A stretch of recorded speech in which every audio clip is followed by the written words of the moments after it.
네, 지난 시간에 저희는 여호와의 언약궤가 빼앗기는 것을 보았습니다. 저들이 언약궤를 우상 숭배하듯이 숭배했기 때문에 여호와의 언약궤가 아무 능력을 발휘하지 못하고 블레셋에 빼앗겨 버렸죠. 그래서 이스라엘의 영광이 떠났다 하면서 이제 마치게 되었습니다. 이제 5장에 들어와서 이 빼앗긴 언약궤가 블레셋 땅의 아스돗이라는 곳에 들어가게 됩니다. 자, 이 5장을 살펴볼 텐데 5장의 핵심어가 궤예요, 궤. 이스라엘의 신의 궤 또는 하나님의 궤, 여호와의 궤 이런 표현이 많이 등장을 합니다. 자, 그런데 특이점은 지난번에도 말씀드렸다시피 언약궤로 표현되지 않는다는 거예요. 왜 그러냐? 지금 옮겨간 블레셋은 언약 백성이 아니죠. 그러므로 언약과 아무 상관이 없다는 것을 잘 보여주고 있습니다. 자, 5장 1절부터 보도록 하겠습니다. 블레셋 사람이 하나님의 궤를 빼앗아 가지고 에벤에셀에서부터 아스돗에 이르니라. 아스돗, 블레셋 땅에 이르게 되었습니다. 블레셋 사람들이 하나님의 궤를 가지고 다곤 신전에 들어가서 다곤 곁에 두었다라고 말씀을 해요. 굉장히 충격적입니다. 왜냐하면 하나님의 궤는 어디에 있어야 됩니까? 당연히 성막이겠죠. 거룩한 장막에 있어야 돼요. 하나님께서 명령하신 대로 지어진 성막. 그런데 지금 여호와의 궤가, 하나님의 궤가 신전에 들어가 있어요. 마치 우상신 앞에 굴복한 것 같은 그런 느낌을 주는 표현이에요. 그러나 하나님께서 굴복하시겠습니까? 오히려 우상신이 아무것도 아니다라는 것을 보여주고 있어요. 그게 3절인데 아스돗 사람들이 이튿날 일찍이 일어나 본즉 다곤이 여호와의 궤 앞에 엎드러져서 그 얼굴이 땅에 닿았는지라. 네, 다곤이 여호와의 궤 앞에 엎드러져 있습니다. 아무것도 아니라는 거예요. 그냥 목석입니다. 목석. 근데 사람들이 이 목석을 자신들이 만들어 놓고 이것이 우리의 신이다라고 외치고 있어요. 수요일 설교 때도 출애굽 이스라엘 백성들이 금송아지를 만들어 놓고 이것이 우리를 애굽 땅에서 인도하여 낸 우리의 신이다 이렇게 말을 했던 것처럼 우상 숭배가 굉장히 어리석은 것입니다. 자, 이렇게 무능한 우상신을 자기들이 일으켜 세웁니다. 다시 그 자리에 세웠어요. 그 이튿날 아침에 그들이 일찍 일어나 본즉 다곤이 여호와의 궤 앞에 또다시 엎드려져 얼굴이 땅에 닿았고 절을 하는 것 같죠. 여호와 하나님 경배를 받으시옵소서라고 절을 하는 듯 넘어져 있습니다. 근데 이번에는 그냥 넘어져 있는 것이 아니라 머리가 부러졌어요. 손목도 끊어졌습니다. 뭐만 남았습니까? 몸뚱이만 남아있어요. 이런 모습을 보면 하나님께서 당신만이 참 신이시라는 점을 보여주고 있는 것이죠. 유일신. 그런데 하나님의 권능은 이 우상 신에게만 나타난 것이 아니라 그 신을 숭배하고 있었던 이방 사람들에게도 임하게 됩니다. 블레셋 족속들에게 어떻게 임하게 되는지 봅니다. 6절부터입니다. 6절. 여호와의 손이 아스돗 사람에게 엄중히 더하사 독한 종기의 재앙으로 아스돗과 그 지역을 쳐서 망하게 하니 내 우상 숭배의 결과는 망함입니다. 하나님의 진노를 사게 되죠. 독한 종기가 생겨서 많은 사람들이 고통당하고 죽임을 당하게 됐어요. 그러자 이 이스라엘 신의 궤를 우리에게 두어서는 안 되겠다. 이제 이 궤를 다른 곳으로 옮기자. 이렇게 얘기를 합니다. 이에 사람을 보내어 블레셋 사람들의 모든 방백을 모으고 이르되 이 궤를 어떻게 하면 좋겠느냐. 가드로 옮겨가자. 이렇게 얘기를 해요. 가드. 블레셋의 다른 땅입니다. 블레셋은 5 지도자 아래 5 군데로 흩어져 있는 그런 족속이에요. 그 5개의 땅 중에 하나인 가드로 옮겨 보내려고 합니다. 그런데 문제는 9절 보시면 가드로 옮겨간 후에 여호와의 손이 심히 큰 환란을 그 성읍에 더하사 옮겨갔더니 여기서도 큰 환란이 찾아오게 돼요. 마치 폭탄 돌리기 같은 거죠. 여기서 터질 것 같으니 저기로 보내고 저기서 터질 것 같으니 저기로 보내고 근데 사실 터질 것 같으니까 아니라 터졌죠. 얻어 터지고 저쪽으로 옮기고 또 받아서 얻어 터지고 또 다른 곳으로 옮기고 이런 모습이 계속 나타나게 됩니다. 자, 그래서 에그론으로 보내자. 돌리면 돌릴수록 이스라엘 블레셋 5지역들은 다 차례로 망하게 되는 것입니다. 그러니까 하루빨리 원래 있었던 곳으로 돌려보내는 것이 맞죠. 자, 에그론으로 보냈더니 또다시 심판이 임하게 되죠. 자, 그래서 그들이 하는 말이 이스라엘 신의 궤를 그 있던 곳으로 돌아가게 하자. 11절에서 이렇게 말씀하죠. 우리와 우리 백성이 죽임을 당함을 면하게 하자. 이는 온 성읍이 사망의 환난을 당함이라. 사망의 환난을 당함이라. 네, 여호와의 궤는 언약 밖에 있는 사람들에게는 사망의 환난이 됩니다. 여호와의 임재하심은 하나님의 복음, 언약이 가리키는 바는 복음이죠. 복음이 없는 사람들에게는 심판입니다. 여호와를 만나는 날을 구원의 날로 맞이하게 될 것인지 두려운 날로 심판의 날로 맞이하게 될 것인지 생각해 봐야 됩니다. 그 결정은 오직 예수 그리스도와 그분의 복음을 어떻게 대우하느냐에 따라 달라지죠. 자, 그래서 예수 그리스도와 그분의 복음을 나타낸 것이 언약궤다라고 말씀을 드렸고, 이 언약궤를 또 설명하는 것이 성막식양이었어요. 성막식양. 또 성막식양을 다른 방법으로 설명한 것이 제사제도였죠. 이 제사제도를 사건으로 설명한 것이 유월절 어린 양의 피였습니다. 또 유월절 어린 양의 피로 무엇을 설명하려고 하셨냐면 아브라함에게 하셨던 언약, 바로 아브라함의 자손을 통하여 복을 주시겠다는 것. 그러니까 아브라함의 자손은 예수 그리스도이시고 그 예수 그리스도께서 복을 주시는데 어떤 방법으로 주시느냐? 유월절 어린 양이 십자가에 달려서 피를 흘려주심으로 십자가의 제사를 통하여서 우리에게 죄의 용서를 가져다 주시고 하나님의 자녀가 되게 하신다. 자, 이것이 구약시대 언약 속에 담겨 있는 그런 의미였던 것이죠.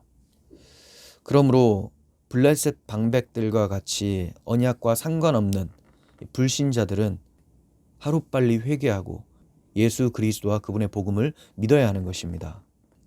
그렇지 않으면 사망의 환난을 당하게 됩니다. 하나님의 손이 엄중하심으로 죽지 아니한 사람들은 독한 종기로 치심을 당해 성배 부르짖음이 하늘에 사무쳤더라. 자, 이렇게 5장은 마치고 있어요. 참 이상한 것은 이스라엘 백성들이 언약궤를 가지고 전쟁터로 나아갔을 때는 이 언약궤가 아무 능력이 없는 것처럼 빼앗겨 버렸죠. 그런데 이 언약궤가 블레셋 땅에 들어가서는 엄청난 능력을 발휘하게 됩니다.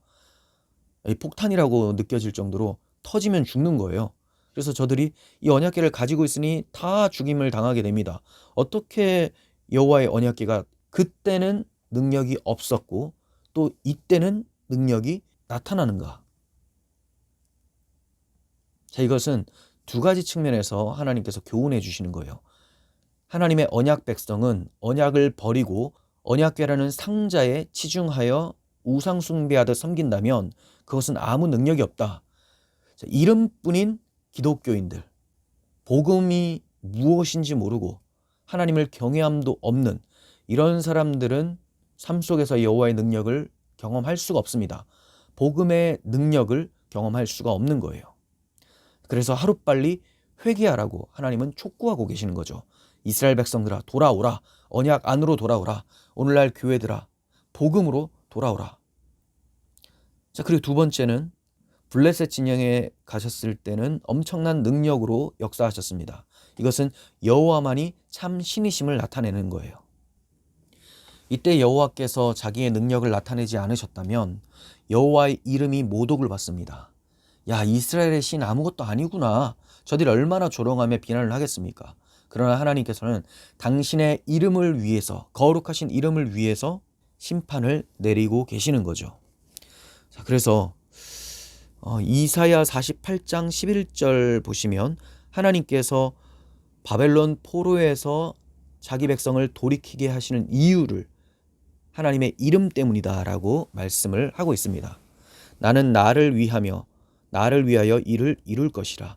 어찌 내 이름을 욕되게 하리요. 내 영광을 다른 자에게 주지 아니하리라. 네, 하나님께서는 자기 백성을 사랑해서 돌아오게 하시는 것이 맞습니다. 네, 그건 맞아요. 그런데 하나님께서 돌아오게 하실 때 자기 백성을 사랑함, 그 사랑함이 나타나는 것이 하나님의 영광이 나타나는 겁니다. 하나님의 이름을 높이는 것이 됩니다.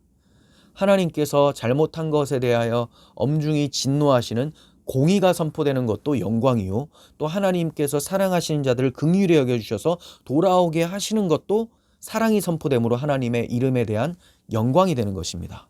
자, 그래서 하나님은 자기 자신을 위해서 일하시는 분이세요. 또 에스겔 36장 22절부터 보시면, 그러므로 너는 이스라엘 족속에게 이르기를 주 여호와께서 이같이 말씀하시기를 이스라엘 족속아, 내가 이렇게 행함은 너희를 위함이 아니요 너희가 들어간 그 여러 나라에서 더럽힌 나의 거룩한 이름을 위함이다. 자, 이것은 하나님께서 이스라엘 백성들을 사랑하지 않으신다라는 표현이 아니에요. 저들이 무엇을 잘해서 그 공로를 치하하시기 위해서 바벨론 포로에서 돌아오게 하겠다, 뭐 이런 게 아니라는 겁니다. 하나님께서 언약하시고 그 언약하신 바대로 신실하게 이루심으로 하나님의 영광, 하나님의 이름이 영광을 받으시게 하기 위해서 일을 행하시는 것이죠. 여러 나라 가운데서 더럽혀진 이름, 곧 너희가 그들 가운데서 더럽힌 나의 큰 이름을 내가 거룩하게 할지라. 저들이 하나님의 언약을 버리고 부정부패한 삶을 살다가 바벨론 포로로 끌려가 버렸어요. 하나님의 이름이 모독을 받았죠. 더럽혀졌어요. 하지만 하나님의 그 큰 이름을 하나님께서 내가 거룩하게 할지라, 이렇게 말씀합니다. 내가 그들의 눈앞에서 너희로 말미암아 나의 거룩함을 나타내리니 내가 여호와인 줄 여러 나라 사람이 알리라. 주 여호와의 말씀이니라. 네.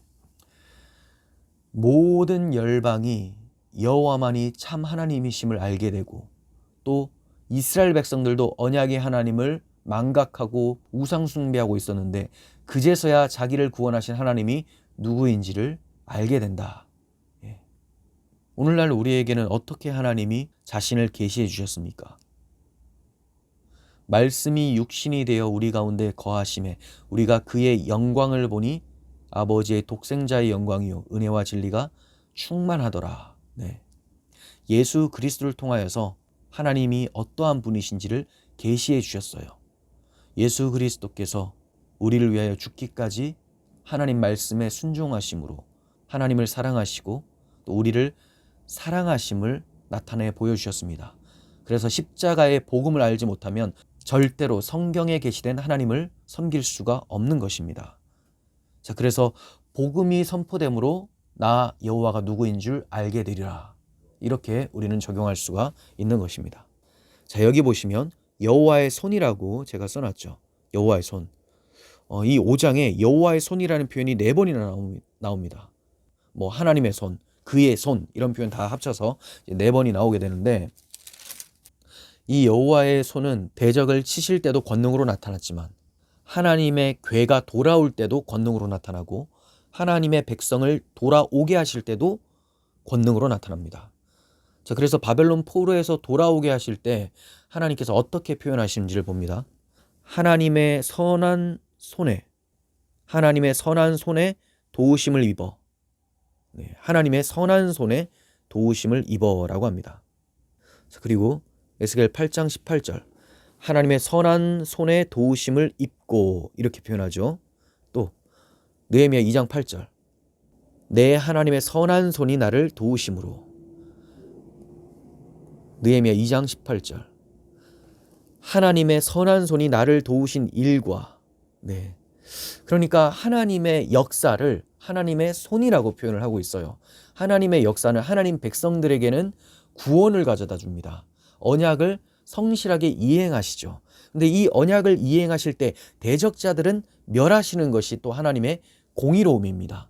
하나님 백성에게는 긍휼과 사랑을, 대적자들에게는 공의로운 심판을. 그래서 대적을 치실 때 블레셋에게는 심판이 내려가는 것이고요, 이스라엘 백성들에게 하나님의 긍휼과 사랑이 나타나고 있는 것입니다. 그러니 우리가 하나님의 손을 어떻게 경험해야 되겠습니까? 하나님의 구원하심으로, 끝까지 우리를 사랑하심으로 경험하는 것이 복이겠죠.